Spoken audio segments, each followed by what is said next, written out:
Hi, my name is Laney Schroeder, and today we're going to be making simple syrup and caramel.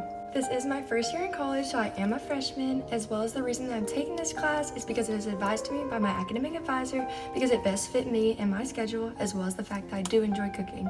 Before we begin, I'm going to do a quick rundown of all the materials and ingredients needed for this lab. Starting off, we have a measuring cup, a tasting glass for our simple syrup, 1 cup of water, half cup heavy whipping cream, a jar to store my caramel after it's complete, 6 tablespoons of salted butter, a cup of granulated sugar, and lastly a pot, a spoon, and a whisk. With that being said, let's get to cooking. Starting off with my stove on medium heat, I'm going to add 1 cup of water and 1 cup of sugar, so it's a 1-to-1 ratio.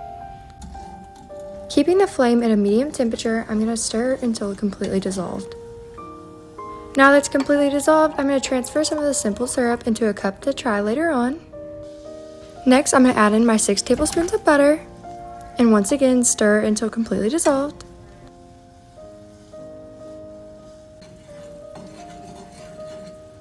Now that it's all melted and in this consistency, we're going to add in our heavy whipping cream.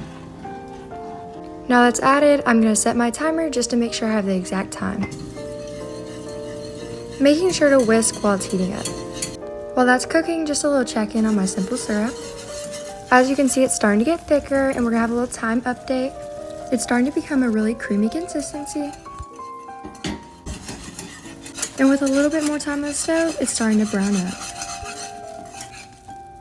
The caramel is all done, and it took 15 minutes and 28 seconds to come to this color after adding the heavy whipping cream. Now I'm just going to transfer that into my jar for later. Now that I've finished the caramel, I'm going to give it a second to cool down, but while I'm doing that, I'm going to try the simple syrup. The simple syrup turned out really sweet and smooth. I was also able to fill up this jar completely with the caramel as well. Okay, I tossed a little piece on a cold baking sheet as soon as it came out, and now it's hardened. As you can tell, the caramel was a little bit crunchy, however, I felt like it tasted very good. I think I just left it on the stove a little bit too long. Okay, that's the conclusion of my Cooking Lab 1 video. Super excited for the next one. Bye!